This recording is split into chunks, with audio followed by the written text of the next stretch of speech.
가난하다고 해서 외로움을 모르겠는가. 너와 헤어져 돌아오는 눈 쌓인 골목길에 새파랗게 달빛이 쏟아지는데 가난하다고 해서 두려움이 없겠는가. 두 점을 치는 소리, 방범대원의 호각 소리, 메밀묵 사려 소리에 눈을 뜨면 멀리 육중한 기계에 굴러가는 소리. 가난하다고 해서 그리움을 버렸겠는가. 어머님 보고 싶소. 수없이 뇌어보지만 집 뒤 감나무에 까치밥으로 하나 남았을 새빨간 감 바람소리에도 그려보지만 가난하다고 해서 사랑을 모르겠는가. 내 볼에 와닿던 내 입술의 뜨거움. 사랑한다고 속상이던 내 숨결. 돌아서던 내 등 뒤에 터지던 내 울음. 가난하다고 해서 왜 모르겠는가. 가난하기 때문에 이 모든 것들을 버려야 한다는 것을.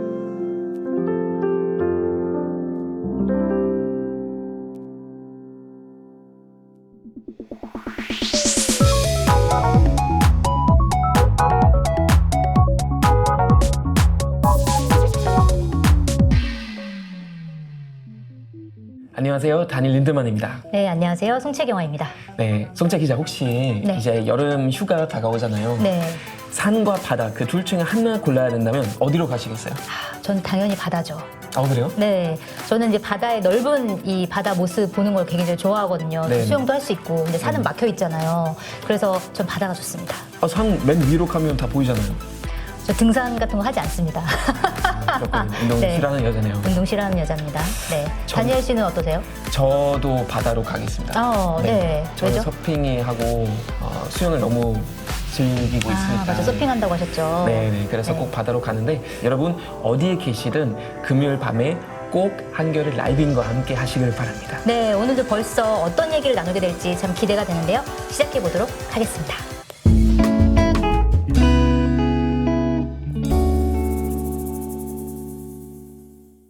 다니엘의 시선으로 맥을 짚는 주간 픽, 다니엘의 맥주 픽 시간입니다. 네, 그러면 어떤 뉴스인지 한번 사진을 볼까요? 네. 네, 노인분들 사진이네요. 네. 송채 기자는 네. 한겨레 위해서 정말 몸을 던지고 물풀을 가리지 않고 열심히 노력하고 계시잖아요. 네. 하지만 언제까지 일할 계획이신가요? 저의 목표는 네네. 한겨레에서 정년퇴직하는 게 저의 목표입니다. 그렇군요. 네. 네. 제가 오늘 관련된 뉴스를 픽해봤는데요. 네. 60세 정년을 맞는 베이비 부머가 올해부터는 80만 명을 넘어 현장의 일손은 줄고 복지 비용 부담은 늘어나는 상황에 놓여 있다고 합니다. 정부는 최근에 그 정년퇴직한 사람들을 다시 고용하는 기업에 지원을 해주겠다라는 공약을 발표하기도 했어요. 네, 맞습니다. 그래서 출산율 저하로 생산 가능 인구가 2020년대 연평균 33명씩 줄어들 것으로 예상되면서 그 여파로 내년부터는 잠재 성장률이 1%대로 떨어질 것이라는 그런 예측입니다. 그래서 젊은 세대가 감당해야 할 복지 비용이 앞으로 빠르게 늘어나는 그런 상황이죠. 그렇군요. 그럼 다른 선진국 상황은 좀 어떤가요? 네, 일단 일본이랑 독일 그리고 미국과 영국 한번 살펴보면 일본 살펴보자면 65세 고용 의무 연령을 70세로 올리는 방안을 지금 추진 중이고요. 독일은 2029년까지 67세로 올릴 계획입니다. 미국과 영국 같은 경우는 법으로 정년을 정하는 제도 자체를 없앴다고 하더라고요. 네, 그렇군요. 그런데 이렇게 되면 결국 청년들의 일자리가 줄어드는 것 아니냐라는 우려를 하시는 분들이 생길 것 같은데요. 결국 중요한 건 정부와 기업이 청년 세대, 정년 세대 모두를 포용하는 그런 일자리 정책을 내보내는 것이 중요한 게 아닌가라는 생각을 하게 됩니다. 다니엘의 맥주 픽이었습니다.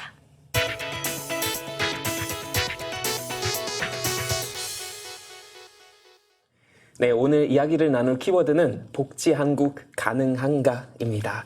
그래서 관련해서 함께 해주실 인하대 사회복지학과 윤홍식 교수님을 모셔봤습니다. 교수님 안녕하세요. 네, 반갑습니다. 네, 반갑습니다. 네, 교수님. 최근에 그 출판하신 책이 굉장히 큰 화제가 되고 있는 것 같아요.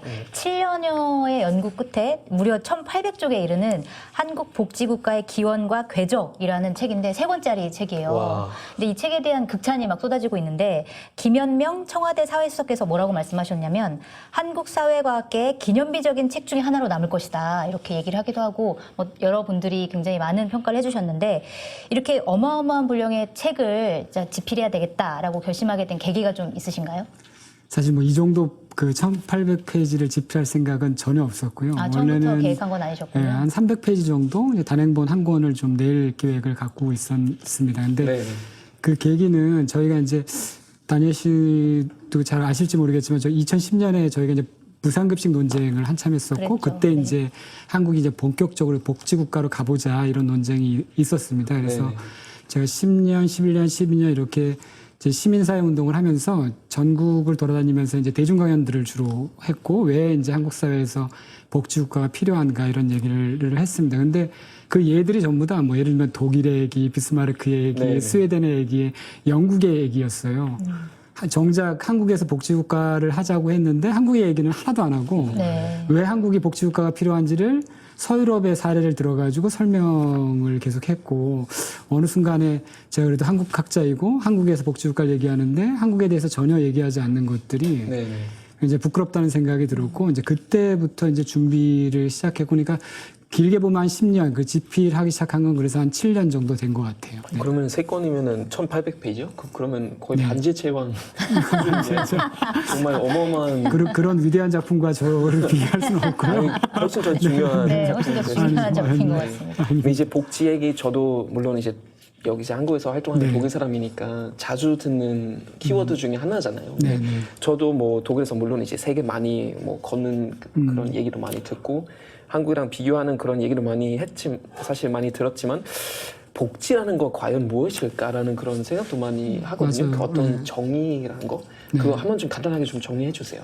그렇죠. 우리나라에서 이제 한국 사람들이 생각할 때 복지가 그러니까 뭐 부자들이나 중산층들이 세금 내 가지고 그 돈으로 가난한 사람 돕는 거 네. 대충 뭐 이런 식으로 많이 생각하시는데 네. 실제로 그렇지 않고요. 복지는 우리나라 같은 경우를 한국을 보더라도 대체적으로 복지 지출 중에 가장 많은 비중을 중산층을 위한 복지로 쓰고 있어요. 네. 그러니까 사실은 복지는 중산층을 위한 것인데 그걸 그냥 간단하게 얘기하면 사람들이 그냥 노동시장, 그러니까 자기 노동력을 시장에 팔지 않아도 적절한 생활을 유지할 수 있게끔 인간다운 생활을 유지할 수 있게끔 네. 하는 게 복지라고 얘기를 할 수 있는 거죠. 아, 그렇군요.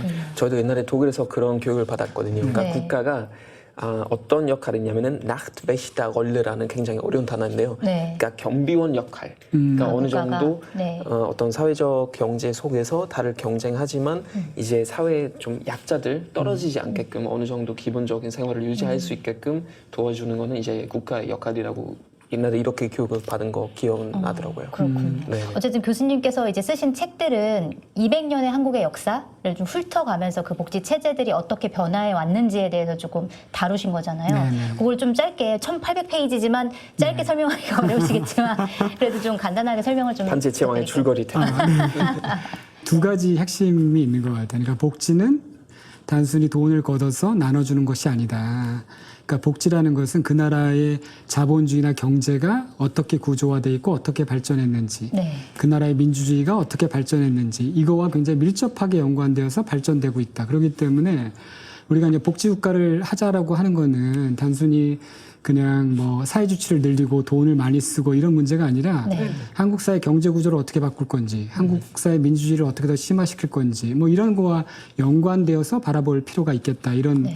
얘기를 쭉 썼습니다. 그래서 일반적으로 복지를 쓸 때는 그냥 복지 제도가 어떻게 변화했는지 이렇게를 썼는데 네. 이 책의 이제 하나의 그 특이한 관점은 정치적 변화와 경제적 변화와 복지의 변화를 한데 묶어가지고 네. 그게 어떻게 조응하는지를 썼고요. 두 번째로는 우리가 일반적으로 이제 복지를 많이 늘리면 좋다라고 생각을 하지만 여기서 얘기하고 싶은 그 200년의 시간을 보면서 제가 이제 느꼈던 건 뭐냐면 그 시대의 정치 경제와 조응하지 않는 복지는 그 시대의 축복이 아니라 재앙일 수 있다. 이런 생각을 했어요. 그러니까 예를 들면 이런 거죠. 지금 AI나 자동화 때문에 어떤 새로운 고용 형태들이 계속 등장하잖아요. 네. 근데 우리가 알고 있는 복지들은 대부분 정규직 노동자나 아주 산업화 시대의 노동에 근거해서 사회보험을 제공하거나 이런 거거든요. 네. 그러니까 맞습니다. 만약 이걸 지속한다면 사람들은 지금 새로운 형태로 일하고 있는데 복지는 그거와 동떨어지게 되는 거죠. 네. 그러니까 오히려 국가가 하는 복지가 불평등과 빈곤을 더 강화하는 이런 역할을 하기 때문에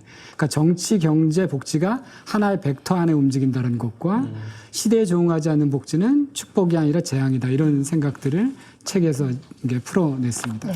그럼 어쩌면 이제 갑자기 드는 생각인데 이제 보통 한국 복지 얘기할 때는 서유럽하고 많이 비교하잖아요. 네, 그러면은 어쩌면 그런 사례들이 아예 해당되지 않을 수도 있겠네요, 미래에는. 그렇죠. 한국적 길이 있는 거죠. 한국적 여태까지는 이제 우리가 그런 길들을 조망하지 못했는데 주로 그 동아시아의 문화와 역사라는 게 서구로부터 이제 가져온 것도 굉장히 많기 때문에 네네. 서구의 준 거에 의해서 기준에 의해서 한국 사회를 바라봤는데 하지만 이제 한국 중심적으로 한국의 역사를 바라보려고 그랬고 네. 그 속에서 이제 서구의 역할과 세계의 역할이 어떻게 결합됐는지 이렇게 설명하려고 했습니다. 네.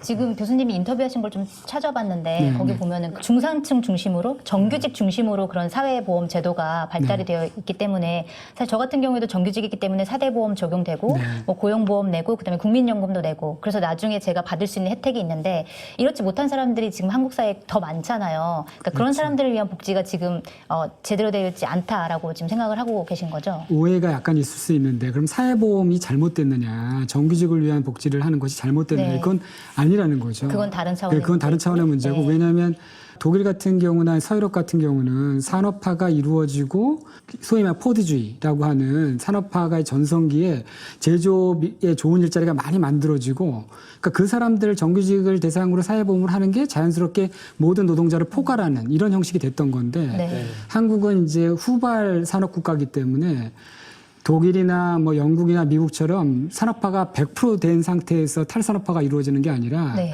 한 60% 정도 된 사회 정도에서 서비스업들이 어떤 일자리를 대체하는 과정이 있었거든요. 네. 근데 그 시점에서 한국은 사회보험을 중심으로 복지를 확대한 거죠. 아, 그렇군요. 네. 잘 안 맞았던 측면이 거죠. 있었네요. 근데 네. 여전히 사회보험도 필요한데 네. 이제 이렇게 노동시장이 변화하는 조건에 필요한 새로운 복지 제도들을 우리가 구상을 못했던 거죠. 그게 문제군요. 그걸 이제 지적하는 거지 사회보험으로 확대됐다는 것 자체가 문제다 이렇게 얘기할 수는 없는 거죠. 네. 네, 다니엘 씨, 근데 독일 같은 경우에는 사실 사회복지 이런 것들 가장 먼저 이제 도입한 나라다라고 알려져 있잖아요. 네, 그래서 네. 뭐 독일의 복지 확립 이런 것들은 어떤 역사를 거쳐가지고 확립이 된 건가요? 그건 교수님한테 맞는데 저도 자세히 잘 네. 모르지만 이제 우리가 배운 내용은 뭐냐면 비스마르크부터 이제 시작했다는 내용이죠. 그러니까 19세기 말에 비스마르크 이제 독일 통일된 독일의 첫 번째 총리였죠. 네. 비스마르크가 어느 정도 이제 그 노동자를 대상으로 어떤 보험 제도를 처음으로 이제 도입시킨 거고 그다음에 지금까지 계속 발달해온 건데 저희는 4대 보험 아니라 5대 보험이에요. 아, 5대 보험이요? 그러니까 네. 뭐 건강보험, 그다음에 고용보험, 네. 그다음에 뭐 상해보험, 그다음에 상해보험. 요양보험하고 연금보험 이렇게 5가지 있는데 네. 독일은 지금 이제 세금을 6가지 단계로 이제 걷는데 예를 네. 들면 저 같은 남자를 만약에 독일에서 일하면 거의 한 43% 정도 내야 되거든요. 거의 절반 나가요. 자기 네. 월급 받는 거에 43%. 네네. 그래서 항의하는 사람도 굉장히 많죠. 근데 이제 독일은 어느 정도 투자냐면은 이제 국가의 GDP에서 한 29% 정도 다 복지에 투자한다고 하더라고요. 29%. 네. 교수님, 그럼 한국은 GDP의 몇 %인가요, 복지가?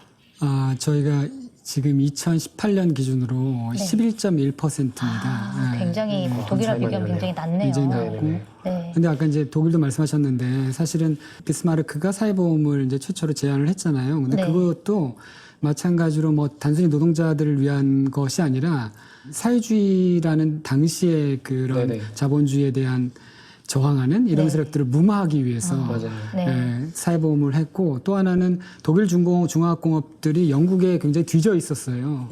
근데 영국을 따라잡으려면 독일이 노동자들이 국가에 충성하고 산업에 충성해야 되는데 어떻게 하면 그런 충성스러운 노동자들을 만들까 이런 고민했던 거죠. 그래서 국가가 노동자들의 어떤 실업과 질병과 노령 모든 것을 책임지겠다. 그럼 네. 충성스러운 노동자들이 되고 그러면 그 힘으로 우리가 영국을 제끼고 중화공업의 발전을 이루겠다. 이런 여러 가지 그러니까 정치적인 면하고 경제적인 면하고 복지란 면이 네. 얽혀져 있는 대표적인 사례인 거죠. 네. 그렇군요. 그러니까 그런 면에서 사실은 복지라는 게 정치와 경제와 다 엮여 있다라는 그렇죠. 게 그런 면에서 네, 말씀하시는 맞습니다. 거군요. 네, 교수님 이제 한국에서도 여러 가지 복지 관련된 정책들 많이 좀 도입시킬 하시려고 했던 것 같은데 뭐가 국민들의 어떤 체감 복지가 별로 그 수준 자체가 그렇게 좋지는 않은 걸로 제가 알고 있는데 요즘 약간 뭐 쉽게 말하면 대한민국의 어떤 복지 제도의 어떤 문제점 또한 어떤 좀 단점들 뭐가 있을까요?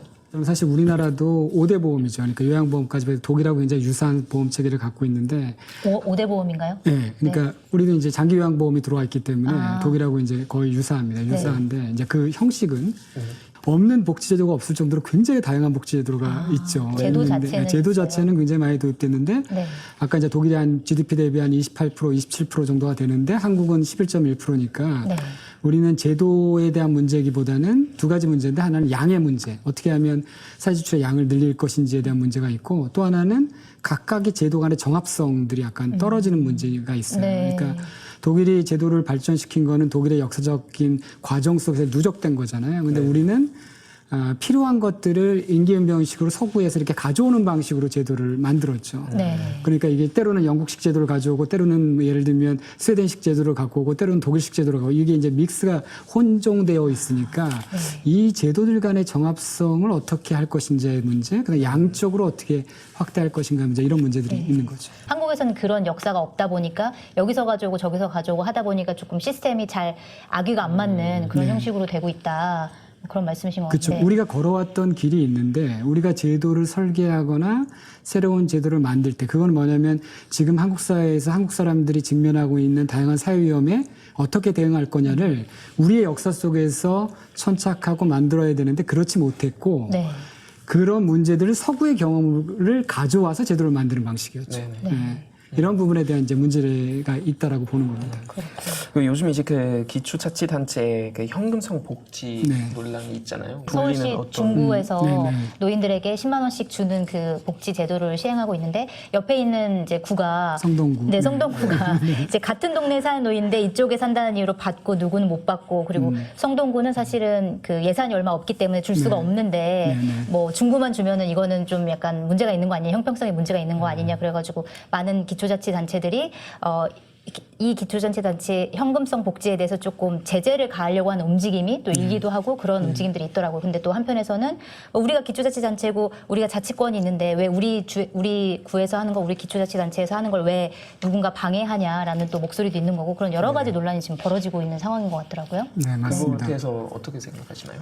저는 기본적으로 지자체에서 다양한 실험을 할 수 있도록 해줘야 된다고 생각을 합니다. 그러니까 때로는 그것이 실패할 수도 있죠. 그리고 그 성공과 실패는 지역 주민들이 선거로 결정하는 거, 심판하는 거거든요. 네. 근데 그 중구청장을 그때 예전에 뵀는데 네. 그분이 하시는 말씀이 본인이 청장이 되고 나니까 예를 들면 여러 가지 행사에 인사 다니는 행사에 투여되는 돈만 1년에 35억이 들어간대요. 아, 그래요? 네. 보니까 여러 가지 불필요한 예산들이 있어서 본인은 사업성 예산이나 행사성 예산을 160억을 줄였대요. 네. 원을 줄여서 그거를 이번에 그 노인 공로수당에 투여한 거죠. 저는 이런 부분들은 굉장히 장려할 만하다. 그리고 그것이 적절한지 안 한지는 지역 구민들이 판단하면 된다. 지금 한국의 노인 빈곤율이 우리가 1인당 GDP가 3만 불이 넘는데 노인 빈곤율이 45%예요. 멕시코가 25%거든요. 그러니까 굉장히 높은 편이죠. 근데 우리가 기초연금을 지금 25만 원 주고 있고 앞으로 30만 원까지 줄 텐데 근데 25만 원, 30만 원 가지고는 생계가 불가능하잖아요. 그렇죠. 네. 그러니까 만약 기초연금이 충분히 노인의 기본적인 생활을 보장하면 문제가 안 되겠지만 지금처럼 노인의 생계를 보장하고 있지 못한 가운데 부족한 부분을 기초자치단체가 사업성 예산을 줄여서 지급한다. 그것도 이제 현금으로 지급하는 게 아니라 바우처로 지급합니다. 그래서 그 바우처로 지급하고 그 바우처가 지역에 있는 대형마트, 술 같은 거 살 수 없고요. 그러니까 영세 자영업자가 운영하는 슈퍼나 식당 이런 데에서 살 수 있는 거죠. 그러니까 그런 걸로 지급하는 이런 제도가 과연 포퓰리즘인가 아니면 바람직하지 않은가라고 봤을 때 저는 그렇지 않다고 생각합니다. 현금은 아니네요. 현금은 아니고요. 네. 그 분석한 결과를 제가 받아봤는데 어떤 현상이 나타나냐면 공로수당을 지급한 다음에 65세 이상 노인분들이 네. 정육점에서 그렇게 고기를 많이 사시는 거예요. 갑자기 마음이 아파지는. 그렇죠. 네. 갑자기 그 지역에 있는 정육점과 식료품점에 네. 닭고기, 돼지고기, 소고기 소비량이 늘어난 거예요. 네. 그러니까 노인분들이 그 돈을 가지고 그거를 구매하는 거죠. 그러니까 단백질을 보충하는 거죠. 그러니까 기존에 어떤 그 소득 가지고는 그걸 해결할 수 없었고 네. 중구청장이라는 분이 이렇게 돌아다니다 보니까 노인분들이 손을 잡고 우리 구청장님이 우리 아들 딸도 못 해주는 걸 했다라고 네. 말이 너무 감사해하고 이런 얘기를 한다고 하더라고요. 그래서 저는 어쨌든 그런 새로운 시도들은 굉장히 의미 있다 이렇게 생각합니다. 그리고 바우처 같은 거는 지역 상권을 또 활성화시키는 그렇죠. 또 네. 하나의 역할을 하기도 하잖아요. 그렇죠. 자영업자들 좋아하시더라고요. 그러니까 저는 독일 사람 입장에서는 말씀드리자면 정말 마음이 되게 아파요. 독일 그 한국 노인들 봤을 때, 그러니까 정말 그 빈곤 문제가 네. 전 너무 심각하다고 생각해요. 그러니까 그렇죠. 한편으로는 굉장히 조기 퇴직하는데 60세부터 갑자기 퇴직하는데, 그렇죠. 근데 막 70세, 80세 되시는 분들은 사실 한참 손자들하고 같이 네. 놀고 계셔야 되는 때가인데. 네. 계속 막 뭐 이러면 그거 뭐 종이를 폐지 주시고. 뭐 폐지하고 싶고 네. 택시 진짜 사실 운전을 하시면 안 되는 분들도 막 네. 이제 택시 하셔야 되고 이런 상황을 우리가 조금 개선해야 되지 않을까라는 그런 생각이 많이 듭니다. 더 역설적인 게 뭐냐면 그분들이 누구냐면 60년대, 70년대 한국의 경제 기적을 이끈 맞습니다. 분들이에요. 그분들이 누구냐면 독재 정권 시대의 민주주의에 대항해서 이 땅의 민주주의를 지키신 분들이에요. 네. 근데 그분들이 나이가 드니까 절반이 빈곤하다. 이건 한국 사회가 집단적으로 그 세대에 대한 배신을 했다라고밖에 볼 수 없기 때문에 네. 그것이 기초자치가 됐던 광역이 됐던 중앙정부가 됐던 그 누군가는 책임져야 되는데 그걸 막는다. 이거는 저는 바람직하지 않다고 생각합니다. 네. 한동안 지난 대선에서도 좀 화제가 됐었는데 기본소득을 핀란드에서는 지금 실험을 하기도 하고 기본소득 얘기들이 한참 나왔었는데 제가 2년 전에 기본소득과 관련해서 기사를 쓴 적이 있었는데 그러니까 최유령 씨라는 이제 가명인데 그러니까 30대 중반의 남성이었는데 이분이 이제 가세가 기울어가지고 기초생활수급자였는데 이제 본인이 어쨌든 젊으니까 일을 해서 돈을 벌 수 있는데 허리를 다쳐서 허리 디스크가 굉장히 심한 상태였던 거예요. 그래서 일을 할 수 없으니까 이제 부모랑 떨어져가지고 혼자 이제 기초생활수급자로서 이제 정부에게 조금 힘을 빌려야겠다라고 생각하고 찾아갔더니 이제 근로능력 평가라는 걸 받으라고 하더라는 거예요. 그래서 근로능력 평가라는 거는 어쨌든 일을 할 수 있는 사람인지 없는 사람인지를 결정하는 건데 이제 그분은 허리가 너무 심해서 당연히 일을 할 수 없다라고 생각했는데 이제 구청에서 직원이 그분이 이제 걸어 들어와서 앉는 걸 보더니 이 정도면 사실은 일을 할 수 있는 능력자라고 나온다. 그렇기 때문에 자활 근로를 해야 된다라고 얘기를 해주고 그러면 이 사람이 아 자활 근로 좋은데 허리가 안 좋으니까 그러면 허리에 부담이 가지 않는 일자리가 있냐고 그랬더니 당연히 그런 식으로 누군가를 배려해서 일자리를 마련해 주는 것도 없고 그 다음에 자활 근로도 지금 자리가 없어가지고 자활 근로조차도 사실은 할 수가 없다. 그러니까 방법이 없는 거예요. 이 사람은 그냥 자기가 본인이 일해서 돈을 벌 수밖에 없는 상황인 거예요. 그래서 이 사람이 그런 구청에서 느꼈던 모멸감, 자기가 끊임없이 자기의 가난을 증명해야 되고 자기의 무능력을 증명해야 되는 그런 상황들이 굉장히 안타까운 상황들을 좀 쓴 다음에 결국 그분이 원하는 건 기본소득이다. 기본소득이라는 건 누구에게든 어떤 조건을 달지 않고 다 이제 주는 거잖아요. 그렇기 때문에 기본소득이 도입됐으면 좋겠다라고 말씀하셨어요. 근데 기본소득 굉장히 여러 가지 논란이 있는데 좀 교수님이 보시기에는 이 기본소득 도입이 돼야 된다고 생각하시는지 어떠신가요? 이런 건 할 수 있죠. 기본소득도 이제 완전 기본소득이 있고 그거는 이제 기본소득만 받아서 모든 사람이 기본적인 생활을 할 수 있게끔 만들어주는 거죠. 이게 네. 스위스에서 2016년인가에 국민투표했던 예를 들면 우리나라 돈으로 한국 돈으로 월 280만 원 정도 네. 정도면 충분히 기본소득 가지고 누구나 다 생활할 수 있는데 모든 국민에게 다 주는 그렇죠. 거죠. 모든 국민에게. 네. 네, 그거는 좀 장기적으로는 어떨지 모르겠지만 지향점은 있지만 지금 당장 10년, 20년은 좀 어려울 것 같다 이런 생각이 들고 다만 그러니까 보편적 수당 그걸 뭐 전환기적 기본소득이라고 얘기를 하고 또는 부분 기본소득이라고 얘기를 하는데 네. 그러면 우리가 하고 있는 아동수당, 뭐 기초연금 이런 것들이 일종의 이제 기본소득이 될 수 있는 거죠. 청년수당. 네. 그래서 인구학적으로 취약한 사람들에게 기본적인 생활에 도움이 될 수 있도록 보편적 수당을 지급해 주는 거. 뭐 이런 정도를 부분 기본소득으로 이해하거나 전환기적 기본소득으로 이해하면 그런 의미에서 기본소득은 10년, 20년 아니면 지금 당장도 우리에게 유용하다 이렇게 생각합니다. 스위스에서 280만 원 정도 받으면 네. 한 200만 원 가지고 기본적인 거 다 처리하고 네. 80만 원으로 뭐 80만 하시려고요? 원은 스위스 초콜릿 계속 스위스 초콜릿 드셔보셨어요? 진짜 아니요. 맛있어요. 아, 저 단 걸 별로 안 좋아해가지고. 아 그래요? 네. 이렇게 죄송합니다. 좋은 거 어떻게 안 좋아하는지. 근데 어쨌거나 우리가 이제 성장과 분배사에서 약간 어디에다가 우선순위를 넣어야 되느냐 약간 이런 얘기를 많이 나오는데 네. 그거 어떻게 보시나요, 교수님? 저는 그 성장과 분배가 이제 떨어져 있는 문제가 아니다. 근데 성장을 아주 쉽게 얘기하면 경제가 성장한다는 건 물건과 서비스를 많이 생산한다는 거잖아요. 네. 그럼 GDP가 성장한다는 거고. 근데 그걸 계속 생산하려면 누군가 생산하는 물건과 서비스를 누군가 구매해야 되는 거죠. 그렇죠. 그런데 생산만 해놓고 구매할 사람들이 없다면 더 이상 생산은 불가능해지는 거고 네. 경제 성장은 불가능해지는 거죠. 네. 수요가 필요하죠. 그렇죠. 복지는 그런 역할을 하는 거죠. 근데 이제 한국의 문제는 그 수요를 어디서 찾았냐면 국내에서 찾지 않고 해외에서 찾은 거죠. 수출을 하는 그렇죠. 근데 방식으로. 상대적으로 서유럽 국가나 뭐 미국에 비해서는 국내 수요를 진작시키기 위해서 국민들의 소득을 높여야 할 필요성이 상대적으로 덜했던 거죠. 네. 근데 이번에 이제 일본의 소재 부품 문제나 이런 것들을 보고 네.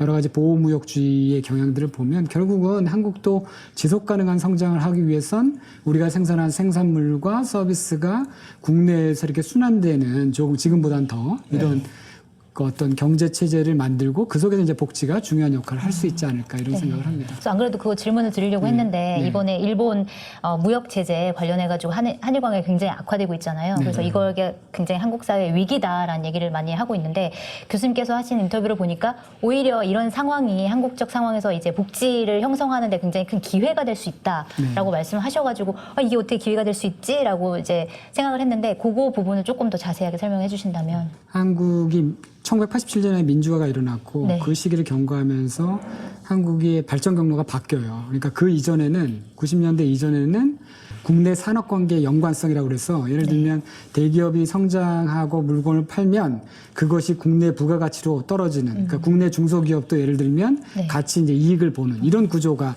점점 강해졌거든요. 네. 근데 90년대를 지나가면서 어떻게 되냐면 한국 대기업이 선택을 합니다. 그러니까 노동자들에게 예를 들면 숙련이나 기술을 더 강화시켜서 이 사람을 중심으로 성장할 건지 네. 아니면 사람을 배제하고 자동화로 성장할 건지. 근데 한국은 후자의 길을 선택하게 되죠. 네. 한국 대기업이 그래서 90년대부터 특히 이제 97년 이후에 본격적으로 자동화에 나섭니다. 그리고 그것이 2013년이 되면 전 세계에서 노동자 10,000명당 로봇을 가장 많이 사용하는 국가가 한국입니다. 그런가요? 예, 네. 지금 제가 알기로는 독일의 한 2.5배 정도 우리가 더 자동화율이 높은 거죠. 근데 그럼에도 불구하고 독일이 우리보다 생산성이 높습니다. 그 이유는 뭐냐면 독일은 그 생산성을 사람을 통해서 높이는 거죠. 그러니까 독일에 수많은 히든 챔피언들이 있고 수많은 숙련된 노동자들이 있는 거죠. 네. 그러니까 그게 독일 경제를 뒷받침하는 거죠. 그러면 독일 복지국가에서 입장에서 보면 생산력이나를 재생산하고 유지시켜야 될 사람들은 대기업 노동자들뿐만 아니라 그 수많은 곳에 있는 수많은 장인들이고 수많은 노동자라는 거죠. 네. 그럼 복지는 보편적으로 갈 수밖에 없는 거죠. 네. 근데 한국은 어떻게 되어 있냐면 자동화하니까 사람이 별로 중요하지 않게 되고 그 자동화의 공정을 관리할 수 있는 소수의 핵심 노동자를 재생산하는 게 한국 복지가 굉장히 중요한 이슈가 되는 거예요. 네. 그러니까 당연히 한국에서의 공적 사회보장제도나 여러 가지 것들은 그런 소수나 상대적으로 안정적 일자리를 가진 사람이 집중될 수밖에 없는 거죠. 그러니까 이게 처음에 말씀드렸던 산업구조하고 복지하고 연결될 수밖에 없다라는 네. 걸 얘기하는 거고 이번에 이제 일본이 그런 이제 도발을 했는데 그것이 우리가 편하게 좋은 부품과 중간재를 일본에 가서 썼는데 이게 더 이상 어렵게 된 거잖아요. 네. 그럼 그거를 누군가 공급해야 되는 거고 그건 한국의 중소기업일 수밖에 없다라는 그렇죠. 거죠. 네. 그러면 이제 대기업도 그렇고 정부도 그렇고 이제 쉽게 중간재나 부품을 해외에서 쓰는 게 아니라 한국의 국내의 중소기업들을 더 강하게, 네. 더 좋게, 더 경쟁력 있게 키워서 이게 대기업과 중소기업이 결합한다면 그것이 아까 말씀드린 대로 성장이 해외나 대기업에게 머무는 게 아니라 국내에 이렇게 중소기업이나 이런 데 머물게 되면 네. 더 좋은 일자리가 만들어지게 되는 거죠. 그러면 더 좋은 복지가 가능해진다라고 얘기를 하는 겁니다.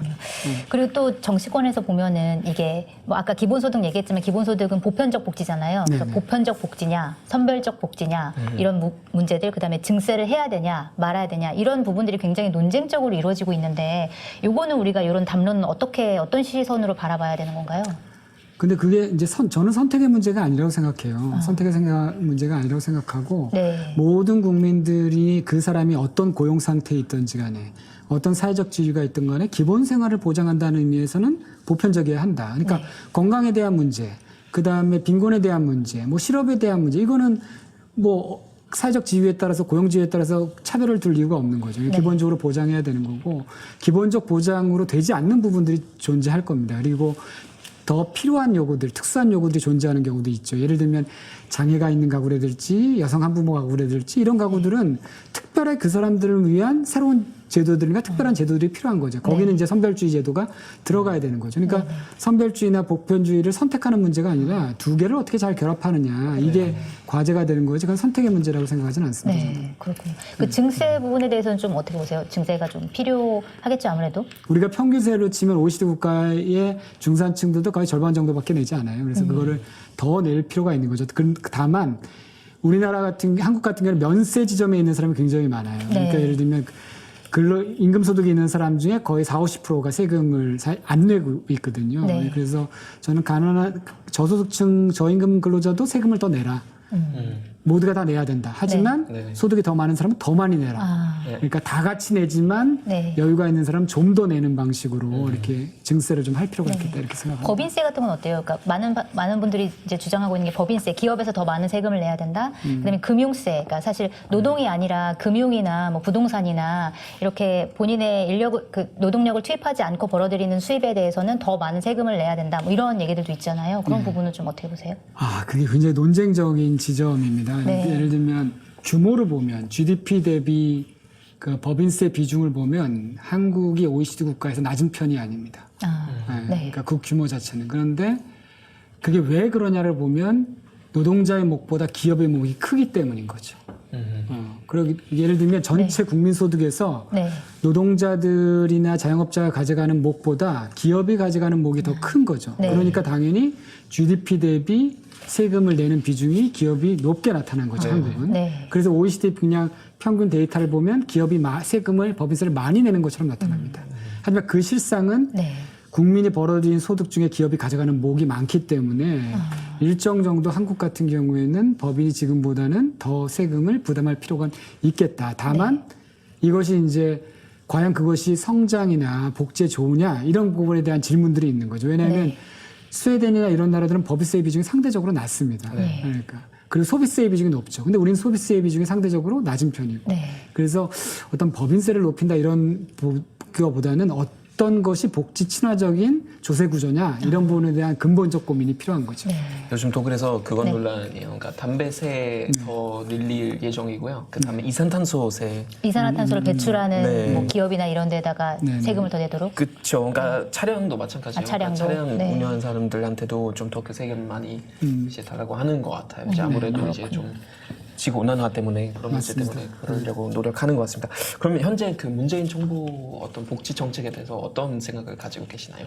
저는 개인적으로는 문재인 정부가 시도했던 사회정책 크게 보면 복지정책의 그 구상, 그다음에 전략 이런 부분은 굉장히 높이 평가할 만하다. 이제 포용국가라는 전략을 보면 경제적 변화하고 복지라는 것이 떨어져 있는 것이 아니라 이것들이 밀접한 연관관계를 갖고 있기 때문에 이러한 연관관계 속에서 복지를 고민해야 된다. 사회정책을 고민해야 된다. 이런 생각을 공식화했고요. 예를 들면 저출산과 관련해서도 과거에는 출산장려 어떻게 하면 서비스나 현금을 지원해서 아이를 많이 낳게 할 거 이런 고민이 주였다면 이번 정부에서는 출산장려가 아니라 예를 들면 삶의 질을 높여야 되고 그 삶의 질을 높이는 결과로서 출산의 문제는 국민에게 선택할 문제다. 이런 이제 패러다임을 전환했어요. 그러니까 그런 담론적 차원이나 전략적 차원은 굉장히 훌륭하다.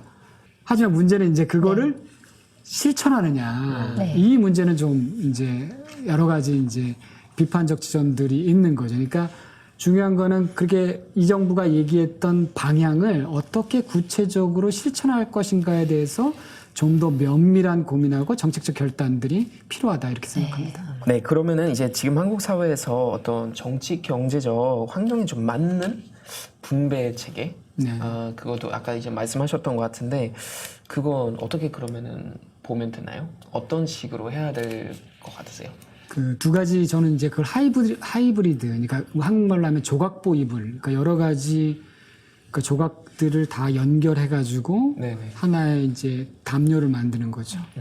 그러니까 전통적 제도하고 새로운 제도들을 결합하는 방식으로 이제 만드는 건데, 그러니까 사회보험 아까 말씀드렸던 사회보험도 지속적으로 확장해서 대상을 넓힐 필요가 있고 거기서 누락된 사람들은 예를 들면 공공부조나, 예를 들면 국민기초생활보장제도나 저소득층을 위한 지원제도를 확장해서 커버하고 또는 이제 보편적 수당제도들을 도입해서 또 모자라는 부분들을 메꿔서 대한민국에 살고 있는 사람 누구나도 기본적인 생활이 어떤 방식으로도 어떤 사람은 사회보험으로, 어떤 사람은 공공부조로, 어떤 사람은 수당으로 뭐 이런 방식으로 만드는 것이 단기적으로는 우리가 할 수 있는 일이다. 하지만 장기적으로는, 중장기적으로는 단순히 양쪽으로 복지를 확대하는 것이 아니라 산업구조의 개편. 네. 그러니까 아까 말씀드린 것처럼 대기업뿐만 아니라 중소기업이 같이 성장할 수 있게 하고 AI나 자동화 때문에 새롭게 생기는 플랫폼 노동이나 이런 부분에 대응할 수 있는 또 제도를 만들고 이런 부분들도 필요한 거죠. 지금 국회에서 패스트 트랙으로 올라와 있는 게 선거제도 개편이잖아요. 완전 연동형은 아니지만 그래도 준연동형 비례대표제를 도입을 하겠다라는 취지로 올라와 있는데 사실 이러한 그 선거제도 개편이 이런 복지에 어느 정도 좀 도움이 될 거라고 보시나요? 서유럽의 역사를 보면 복지국가의 확장은 철저히 이제 정치적 제도와 연관됩니다. 그거를 이제 권력자원이라고 우리가 학자들이 얘기를 하는데 얼마나 노동조합이 강력한지, 얼마나 3인당을 포함한 좌파 정당들이 강력한지, 네. 그것과 거의 정비례할 정도로 연동되어 있습니다. 그런데 네. 그것과 비교하면 한국은 조직노동의 힘도 굉장히 약하고, 그 다음에 조직노동, 그런 약한 노동자들의 이해와 요구를 대변하는 정당도 굉장히 취약하죠. 네. 근데 그 이유가 소선거구제 때문이죠. 네. 그러니까 승자가 모든 것들을 가져가는. 그러니까 독일이나 뭐 스웨덴이나 이런 것처럼 이런 국가들처럼 연동형 비례대표제가 아니라. 그래서 저는 그래서 연동형 비례대표제를 준이라는 방식이긴 하지만 도입한다면 우리 사회에 존재하는 다양한 계층과 계급의 이해를 대변하는 정치 세력들이 국회로 진출할 수 있다고 생각을 합니다. 네. 근데 그것이 저는 타협의 정치를 불러올 것이고 그 타협의 정체가 한국이 복지국가로 가는데 중요한 정치적인 동인이 될 거예요. 왜냐하면 한국이 복지국가로 가려면 대기업 중심, 수출 중심 뭐 이런 경로를 벗어나야 되거든요. 네. 그럼 그거를 그 수십 년 동안 우리가 그렇게 발전했잖아요. 근데 자기가 익숙한 경로를 벗어나기는 굉장히 힘들잖아요. 네. 그럼 고통도 따르고 여러 가지 어려움도 따르는데 그거를 정치적으로 지지해줄 지지 기반이 있어야 되는데 우리는 그게 없는 거죠. 그러니까 저는 준연동형 비례대표제가 그거에 하나 계기가 될 거라고 생각을 하고 이 자리를 빌어서 민주당이 꼭 배신하지 말고 배신하지 말고 준연동형 비례대표제를 꼭 실천해 주기를 간절히 예, 부탁드립니다. 네, 기억이 나는데 최태욱 교수라고 교수님이 이제 그 연동형 비례대표제 관련해가지고 굉장히 많이 연구를 많이 하신 분인데, 그러니까 서유럽 복지 국가들을 보면은 정치제도, 선거제도가 거의 100% 비례대표제 혹은 연동형 비례대표제 이런 국가들이다. 그렇기 때문에 그런 국가들에서 복지가 발달할 수밖에 없는 이유, 그리고 연구 결과도 그런 이제 정치제도를 갖고 있는 곳에서 복지가 많이 발달한 연구 결과도 있더라고요. 그래서 그런 것들을 봤을 때 한국도 정말 복지가 발달하려면 선거제도가 정말 중요하지 않겠나라는 생각을 저도 다시 한번 해보게 근데 됩니다. 이제 한 가지 다른 점은 있습니다. 그러니까 네. 서구에서 연동형 비례대표제가 도입된 거는 그냥 도입된 게 아니라 비례대표제를 도입한 나라들은 2차 대전이나 1차 대전에 패배한 국가들입니다. 네. 승리한 국가들은 도입하지 않아요. 왜냐하면 거기는 기득권층들 그대로 강고했기 때문에. 그러니까 패배한 국가에서 노동자들이나 아니면 뭐 소수 계층이나 이런 사람들의 요구가 받아들여진 거죠. 그러니까 그 연동형 비례대표를 도입하는 과정들이 그러니까 노동자나 민중이나 이런 사람들의 투쟁과 싸움의 결과였다는 거죠. 그래서 우리도 연동형 비례대표제가 좋기는 하지만 그것이 국민들이 절실히 요구하고 그걸 위해 자기 의견을 얘기하고 싸워서 민주당이나 다른 정당들이 그렇게 하게끔 만들지 않은 상태에서 국민의 무관심 속에서 연동형 비례대표가 도입되면 그거는 서구에 있었던 것과 동일한 결과를 가져올 수는 없습니다. 아, 그렇군요. 네, 교수님 추가적으로 혹시 좀 더 말씀하시고 싶으신 거 있으시면은. 근데 제가 스웨덴이나 노르웨이나 핀란드를 몇 차례 방문했는데 거기서 그곳에 있는 사람들에게 물어본 적이 있어요. 그러니까 그곳의 청년들은 어떤 고민을 하고 있는지, 밤잠을 설치면서 하는 고민이 뭔지. 근데 처음에는 고민이 없다고 얘기를 하더라고요. 근데 나중에는 뭐라고 얘기하냐면 있다고. 그리고 뭐냐고 그러니까 세계 평화와 환경 오염을 청년들이 고민한다는 거예요. 동유럽 청년들이. 근데 제가 이제 대학에 있으니까 저희 청년들을 생각했죠. 그래서 저희 청년들은 처음부터 끝까지 다 취업이거든요. 그렇죠. 네. 이런 생각이 들었어요. 그러니까 왜 북유럽 청년들은 이타적이라고 얘기할 수 있는 사회와 인류와 이런 것에 대해 고민을 하고 왜 대한민국의 청년들은 자신이 취업 문제에 이렇게 몰입되어 있을까? 그러면 북유럽 사람들은 타고날 때부터 이타적 유전자를 갖고 태어나고 한국 사람은 타고날 때부터 이기적 유전자를 갖고 태어난 것인가. 만약 그게 생물학적으로 DNA가 그렇지 않다면 그거는 결국 기성세대가 만든 것이다. 네. 그래서 저희 기성세대가 우리 청년들에게 자기의 꿈 그리고 자기 말고 다른 사람을 생각할 수 있는 이런 사회를 만들어줘야 된다. 근데 그 시간이 얼마 남지 않았다. 그래서 네. 정말 저를 비롯한 기성세대들 지금 정규직과 좋은 직장을 잡고 있는 사람들의 공통의 책임인 것 같습니다. 그렇군요. 교수님, 저희 첫 프로그램이 네. 그 386세 말씀하신 그 86세대 그들은 왜 꼰대가 되었나라는 주제였거든요. 한번 꼰대입니다. 보시면 절대 네, 꼰대 같지 좋을 것 않은. 같아요. 네. 네, 실질적인 복지 제도에 대한 좀 여러 가지 생각을 다시 한번 할 수 있었던 그런 시간이었던 것 같습니다. 교수님 고맙습니다. 네, 네, 감사합니다. 감사합니다. 네.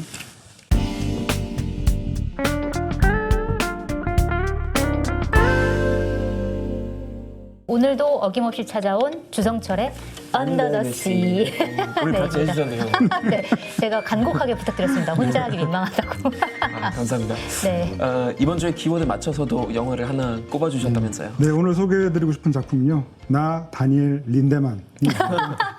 나 다니엘 블레이크. 수염은 비슷하네요. 네, 그 영국 뉴캐슬에서 평생을 성실하게 몫으로 살아가던 이 다니엘이라고 하는 남자가 지병인 심장병이 악화돼서 일을 계속할 수 없는 상황이 되는데요. 하지만 실업급여를 받기 위해 찾아간 이 관공서에서는 복잡하고 이 관료적인 절차 때문에 번번이 좌절하고 맙니다.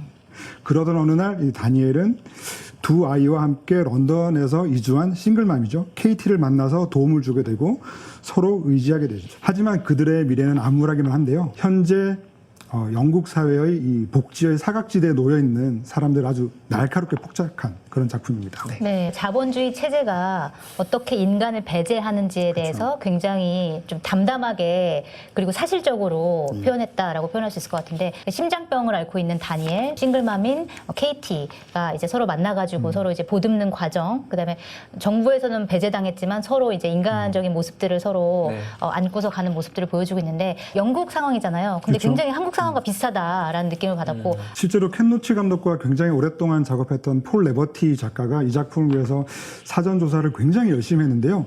정말 그 기가 막히는 사연들이 많이 접수가 됐다고 해요. 네. 예를 들면 거의 걷기도 힘들 정도로 거의 암 환자나 다름없는 사람한테 노동 가능이라고 하는 그 자격이 부여가 돼서 일을 해야 했대요. 영화에서도 다니엘이 심장병인데 거기서 검사하는 사람이 자 화장실에 혼자 가실 수 있나요? 네. 손 들어보세요. 팔 들어보세요. 그래서 팔 들었더니 네 됐습니다. 일할 수 있습니다. 그래서 계속 다니엘이 아니 이게 심장병이랑 무슨 상관이냐. 심장병 환자도 이거 할 수 있는데 난 심장병 때문에 일을 못한다 했는데 그거는 상관이 없다. 그래서 그렇게 얘기를 하는 장면이 되게 인상적이었거든요. 그래서 그 사실 그 암 환자가 집에 있을 때 실제로 쓰러졌대요. 네. 그래서 이제 앰뷸런스를 불러야 되는데 부르지 못했다고 해요. 왜냐하면 자기가 거짓말한 것처럼 되기 때문에 네. 그 앰뷸런스도 부르지 못하고 혼자 직접 또 힘들게 이제 병원에 가야 했고요. 네. 또 하나 이제 보복성 퇴거라는 것도 있는데요. 사실 영화 속에도 이제 집이 등장하지만 네. 사실 살다 보면 이런저런 수리를 해야 될 때가 있고 집 주인에게 그런 것들을 부탁해야 되는 상황이 있는데 그럴 때 괜히 또 컴플레인을 했다가 쫓겨날 수도 있기 때문에 함부로 그런 얘기를 못 하는 거죠. 그래서 사실 이번 작품에 등장하는 이 두 주인공은 이 폴 레버티 작가가 정말 수십 명, 수백 명을 취재해서 나온 여러 가지 사례들을 딱 두 명으로 압축시켜 놓은 거다라고 할 수 있을 것 같습니다. 저는 이 영화 이제 보면서 다니엘 굉장히 노력 많이 하잖아요. 잡센터 계속 가서 지원하려고 하고 자기는 다시 이제 복귀하고 싶다고 하는데 이제 예를 들면 어떤 실업 수당도 인터넷으로 신청해야 되는데 본인이 이제 컴퓨터 다룰 줄 모르니까 네. Run the mouse up the screen, yeah? Yeah. No. What? No? No, not quite like that. What you need to do is get your cursor. Your cursor. Yeah. Fucking apt name for it. 그 노력해도 반대쪽 그 약간 좀 못된 그 직원 있잖아요. 네. 그래서 충분하지 않다, 더 노력해야 된다, 뭐 이런 식으로 오히려 비판하고. 그래서 굉장히 좀 기분이 좀 계속 어두웠던 것 같습니다. 보는 내내. 그러니까 그런 장면들을 보면 사실 지금도 여전히 신용카드를 안 쓰는 사람이 있고 네. 스마트폰을 안 쓰는 사람도 있잖아요. 네, 네. 그리고 지금도 여전히 그 고향에 갈 때 그 밤을 새서 이 서울역에서 이렇게 티켓을 끊는 사람들이 맞아요. 지금도 있거든요. 네. 그러니까 그런 사람들, 그러니까 컴퓨터를 잘 다루지 못하거나 혹은 공인 인증서가 없다는 이유로 그 삶의 불편함을 겪는 사람들이 있죠. 네. 근데 그런 사람들을 단지 불편한 것을 넘어서서 아예 사회 시스템으로부터 배제시키는 네. 그런 것들을 좀 보여주는 것 같아요. 그리고 또 영화 장면을 보면 굉장히 안타까운 장면이 나오는데 Tins and yours, put them in there. Another tin, anything else you want? There you go. Okay, thank you. There's pasta sauce over here. I'll get you some pasta sauce. Your pasta sauce. And there's a pasta here as well. I'll get you a pasta.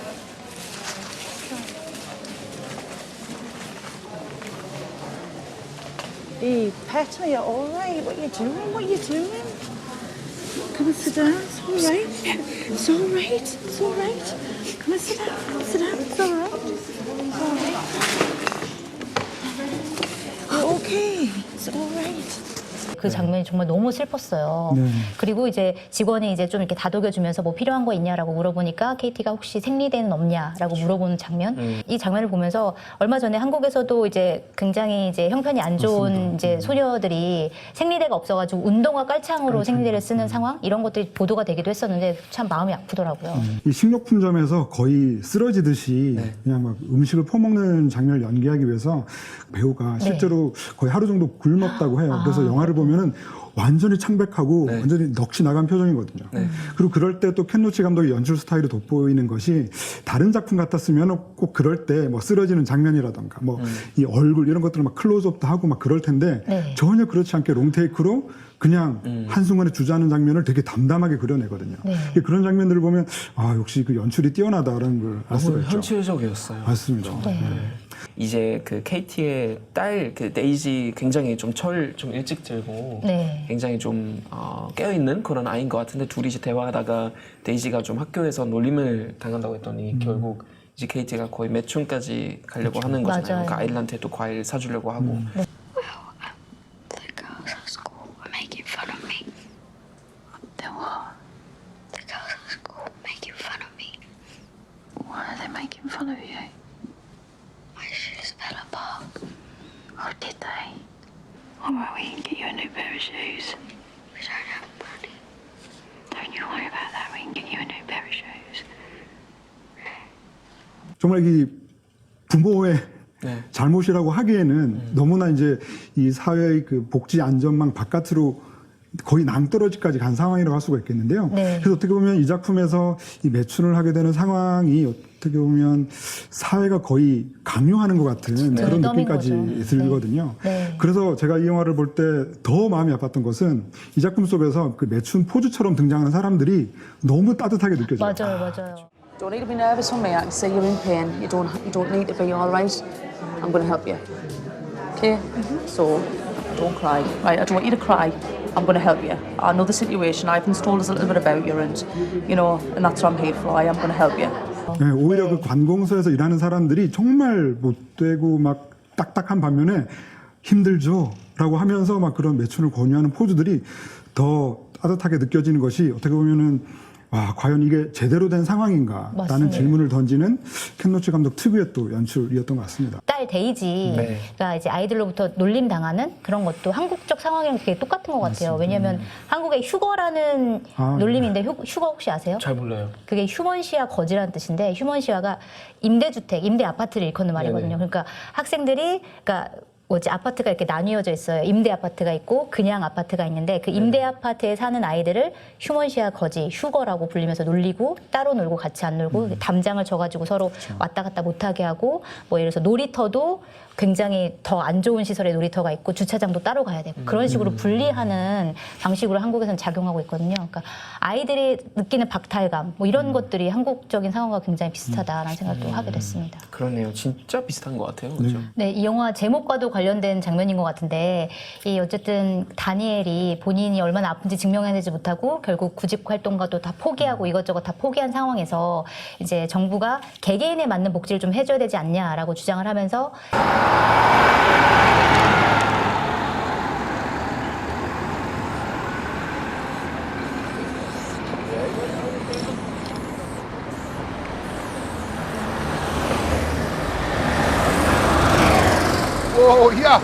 What are you fucking playing at? Aye. You can't touch us. Well, that's clever, innit? It's my new art installation.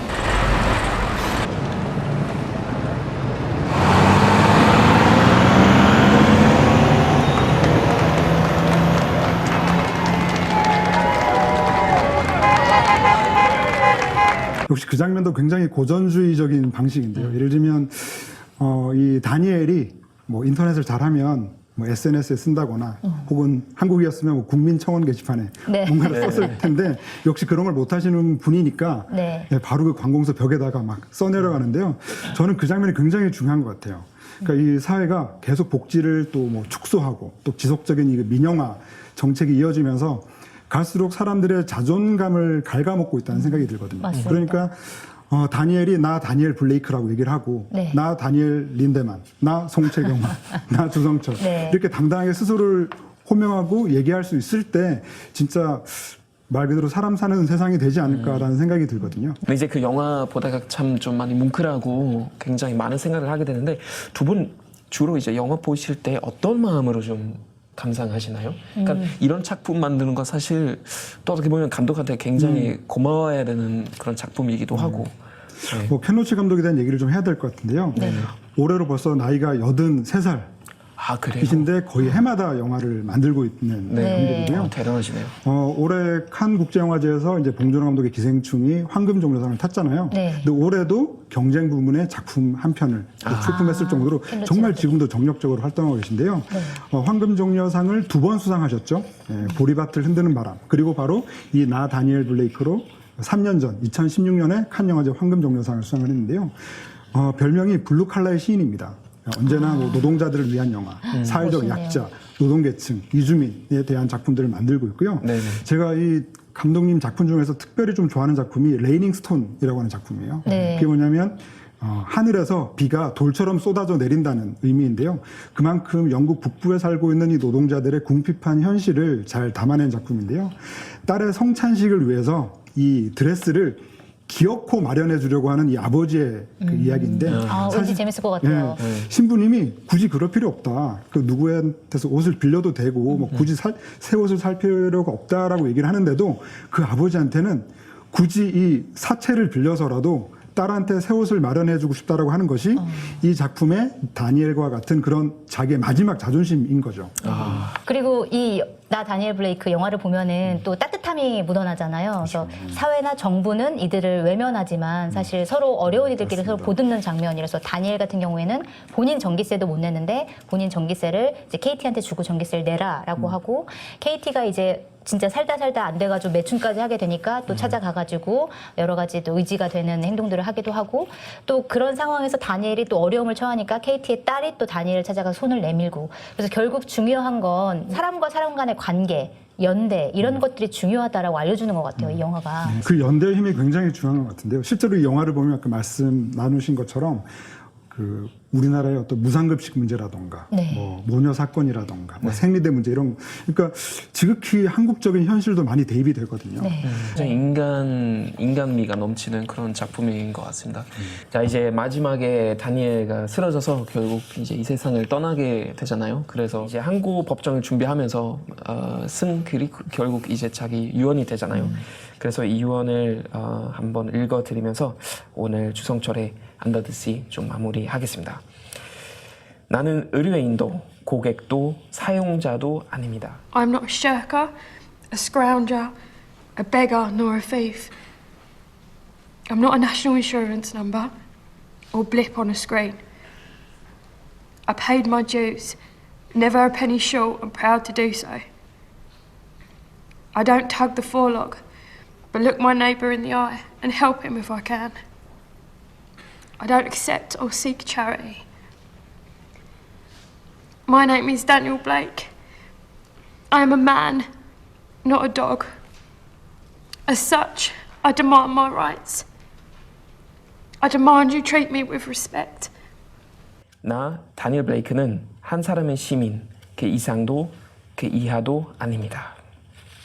네, 굉장히 의미 있는 말이었던 것 같아요. 네. 네. 언더더 씨가 끝난 줄 알았겠지만 아직 하나가 더 남아 있습니다. 네, 하나의 코너가 시청자 있죠. 이벤트가 있죠. 네, 시청자 어떤 이벤트. 건가요? 네. 굉장히 놀라운 사실인데요. 자, 네. 지난주 정답은 네. 빠삐용이었는데요. 네, 빠삐용. 네, 이번 주에도 정답을 맞추신 분이 없었다고 합니다. 빠삐코라고 적으셨나? 많은 분들이. 하지만 소중한 시청자들 분께 저희가 책 선물을 이제 보내드렸으니까요. 네. 네, 아마 도착하셨을 거라고 생각합니다. 자, 다만 로마의 휴일이라고 답을 적어주신 서울에 거주하시는 강땡땡이 씨는 네. 주소와 전화번호를 같이 보내진 않으셨으니까 그러니까. 다시 한번 보내주신 메일로 주소와 전화번호를 꼭 남겨주시면 네, 좋겠습니다. 네, 오늘 이벤트 소개를 해드릴 텐데요. 원코리아 한반도 경제협력 지도와 네, 통일디자인연구소가 만들었고요. 남북 경제협력지대, 경제특구, 경제개발구 이런 것들 상세히 보여주고 통일 한국의 미래를 보는 것 같은 지도라고 볼 수가 있겠죠. 네. 자, 요즘 들어 일본 정부가 보조금을 대폭 줄이는 바람에 일본에 있는 조선학교가 좀 어려움을 많이 겪고 있다고 합니다. 그래서 한반도 경제협력지도는 그 이익금이 아니라 정가 9,900원의 20%를 조선학교에 기부한다고 합니다. 아, 그렇군요. 그 조선학교에 다니는 청소년들에게도 굉장히 큰 소식일 것 같은데요. 많이 홍보해 주시고 많이 구입해 주시길 부탁드리겠습니다. 네. 그리고 오늘 퀴즈 정답을 맞추신 분들 30분에게 요거를 보내드리도록 하겠습니다. 오늘 문제도 굉장히 어렵습니다. 자, 진짜 어렵네요. 네, 오늘 제가 문제. 읽어드리겠습니다. 네. 자, 이번 주 문제는 영화에서 나온 장면인데요. 상담 전화의 구린 대기음입니다. 상담 전화의 구린 대기음. 대기음이 네. 구리다. 네, 맞습니다. 대기음 굴입니다. 자, 우리나라 관공서에서도 통화 대기음으로도 널리 쓰이는 이 곡의 작곡가, 네, 누군가요? 네. 자, 객관식입니다. 자, 1번 안토니오 비발디, 2번 비발디 파크, 네. 3번 비비디 바비디 두, 그리고 4번 네. 비비빅입니다. 그 연결음이 너무 똑같아서 그래서 그러니까요. 감정이입이 맞아요. 더 잘 됐어요. 전 세계적인 통일인 것인가? 자, 정답을 보내주실 곳은 hanitv@hani.co.kr입니다. 그래서 꼭 주소와 전화번호 그리고 성함을 남겨주시면 감사하겠습니다. 네, 늘 기다려지는 주성철의 언더더 씨. 네, 다음 시간에 뵙겠습니다. 감사합니다.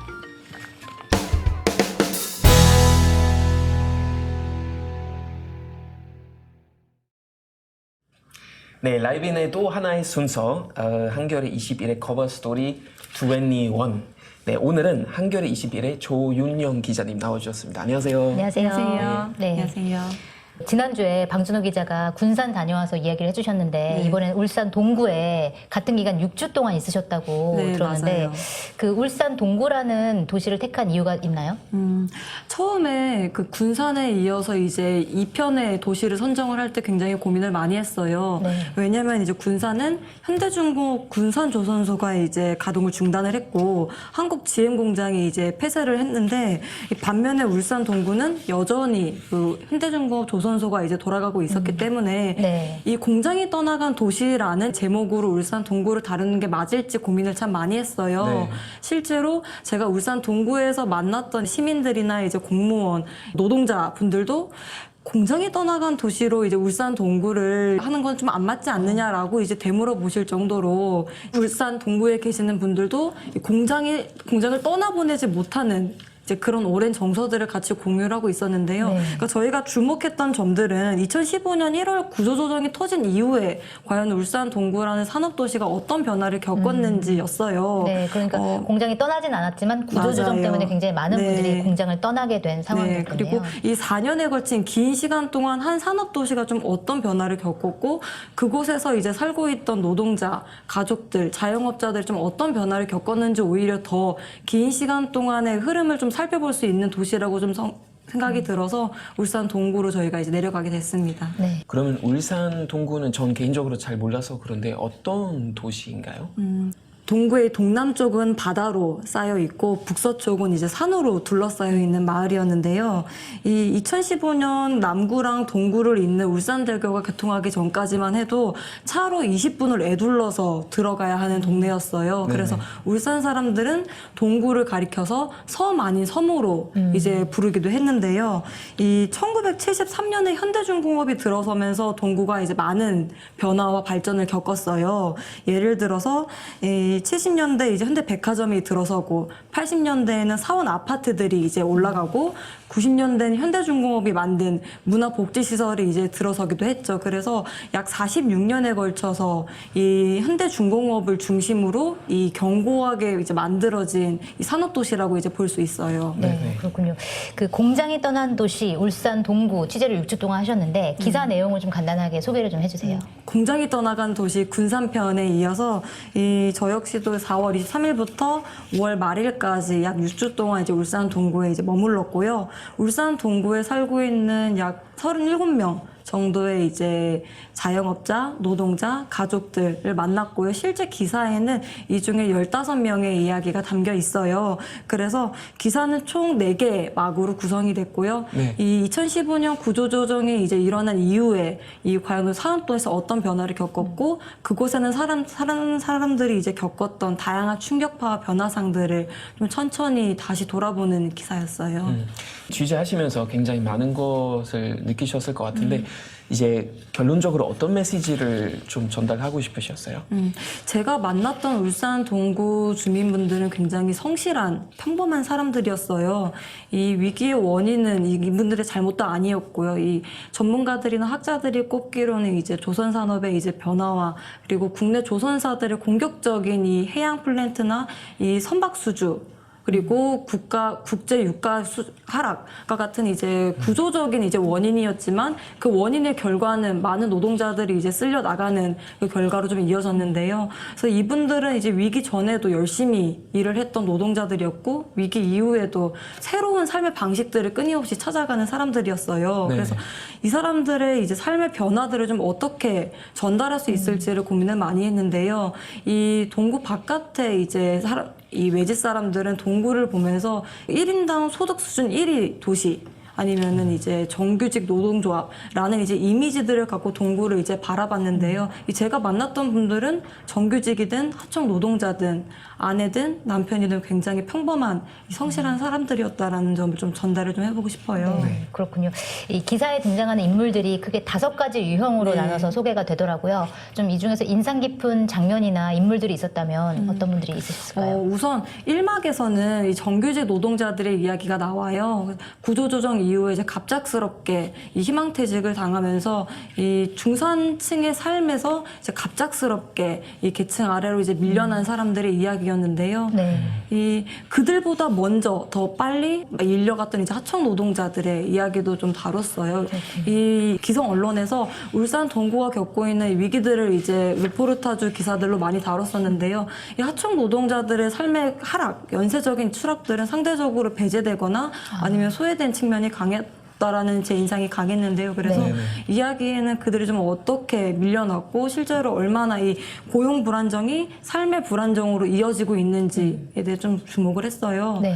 특히 이 동구 아줌마 라는 좀 수식어로 이제 동구에 살고 있는 그 네. 조선소 노동자들을 남편으로 둔 아내들의 이야기들을 좀 다뤘는데요. 네. 동구는 흥미롭게도 여전히 이제 남편이 이 생계를 부양을 하고 아내들은 집에서 이제 가사노동을 하는 전통적인 가족 형태가 이제 오랫동안 이제 유지가 되어 왔던 동네예요. 네.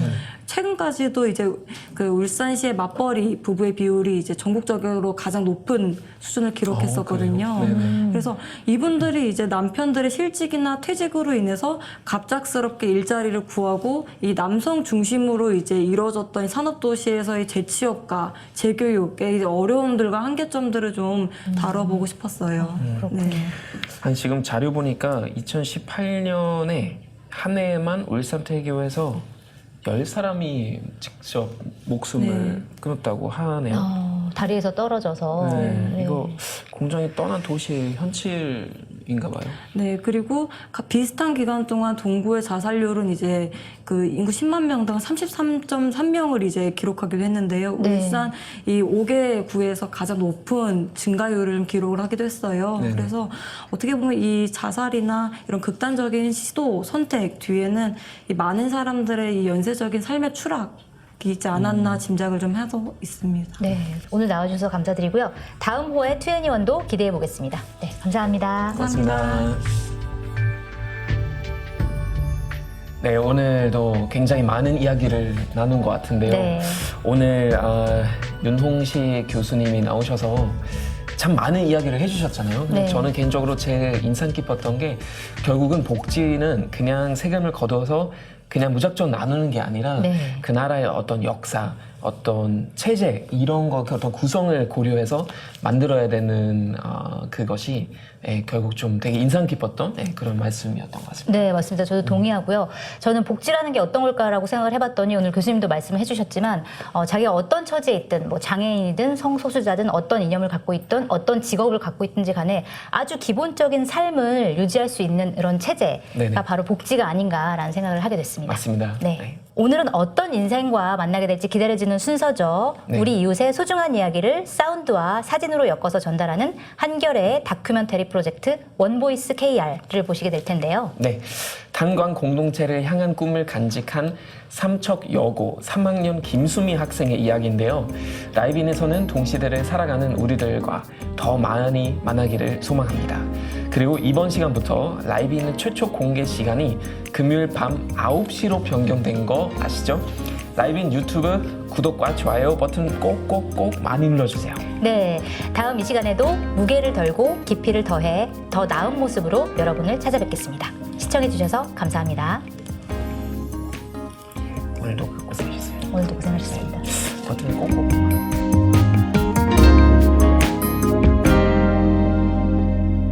저는 삼척여자고등학교 3학년 4반 김수미입니다. 학교에서 하고 있는 탄광소녀들에서 활동하고 있고요. 동아리 형태인데 독일 활성화를 위해 활동들을 해왔고 저는 단장을 맡고 있습니다. 빨리 좋아하는 가수들 한 명씩 하나 말해줘. 이해라 감사한 좀 말해주세요 제발. 저는 삼척이라는 독일에 굉장히 가까운 곳에 살고 있음에도 불구하고 심지어 외삼촌이 독일에 거주하시고 탄광에서 일하시는데 저는 잘 몰랐거든요. 독일 상황이 어떻고 지금 탄광이 어떤지. 가스 폭발 사고가 나서 그때 사람이 한 서너 명인가 순직하고 한 5명 정도 화상을 엄청 심하게 입고 그리고 탄광 내부가 굉장히 위험한 곳이에요. 작년까지만 해도 많은 분들이 목숨을 잃었다고. 그리고 또 최근에는 독일 광부들이 일자리를 잃고 다른 지역으로 떠나는 분들이 많다고 들었어요. 제가 이렇게 모르는데 저희 나라 많은 분들은 더 많이 모를 거라고 생각을 해요. 저는 또 이 활동을 하면서 독일 지역에 쇠퇴하는 과정에서 그 아이들은 다른 지역의 친구들보다 적은 교육 경험을 받게 될 거고, 그래서 이 아이들을 위해 제가 무엇을 할 수 있나 그런 생각을 하게 되는 계기가 되었어요. 나 좋다는 애기. 같이 사진 찍은 애기. 정말 너무 귀엽더라. 다시 보고 싶어. 오늘 있었으면 좋겠다. 그리고 동화책을 한글로 말해주면 오히려 영어로 해달라는 친구도 있었고. 그래서 저희가 직접 영어 동화책을 제작했고, 우선 독일 지역 아동들에게 책을 읽어주는 거니까 배경은 독일 석탄을 주제로 했고요. 이 책 내용이 과거에 석탄이 굉장히 사랑받았는데 현재에는 그렇게 사랑받지 못해서 슬퍼하고 있는 석탄을 무랑 연이라는 친구가 과거로 다시 탄이를 데리고 가면서 사랑받았던 모습을 보여주면서 넌 이렇게 사랑받는 존재다. 물론 지금도 사랑받을 자격이 있고 넌 분명히 가치 있는 존재다. 그런 동화책이에요. You are a precious kid. 컨셉. 얘가 석탄을 가져와가지고 여기 이렇게 해놓으니까. 제가 올해 고3인데 저희 부모님도 그래요. 이렇게 왔다 갔다 하고 이런 활동을 하면은 뭐 학업에 도움은커녕 좀 안 좋은 영향 끼치지 않냐 이런 진짜 얘기 진짜 많이 들었거든요. 근데 저는 이 활동을 통해서 오히려 제가 더 꿈을 향해 달려갈 수 있는 원동력이 됐다고 저는 생각을 해요. 제가 어떤 선생님이 되고 싶은지가 이제 정해진 계기가 된 것 같아요. 제가 지역 사회에서 아이들의 지지대가 되어줄 수 있는 그런 든든한 선생님이 되고 싶다라고 이제 꿈꾸게 되었는데요. 윤서를 만나면서 그게 더 구체화가 된 것 같아요. 제가 독일에 있는 아동센터에 봉사를 가면서 그 윤서라는 하는 아이를 만났어요. 그림 그리기 정말 좋아하고 실제로 그림도 정말 잘 그려요. 독일가 우선 교육 기반 시설이 좀 부족하잖아요. 근데 그렇지만 영재 교육이나 미술 쪽을 성장시킬 수 있는 그런 활동들을 많이 하게 된다면 진짜 세계적인 화가가 될 수 있지 않을까라는 생각도 했고, 윤서가 중학교, 고등학교 입학할 때쯤에 제가 교사가 되어 있을 것 같은데요. 윤서는 독일에서 꿈을 키우고 저는 독일 지역을 위해 헌신할 수 있는 그런 교사가 되고 싶다고 생각했어요. 다음은 덴마크의 중등교육인데요. 이 중등교육은 16세부터 18세까지 이루어진다고 합니다. 그리고 같은 반, 같은 담임 선생님을 9년간 유지합니다.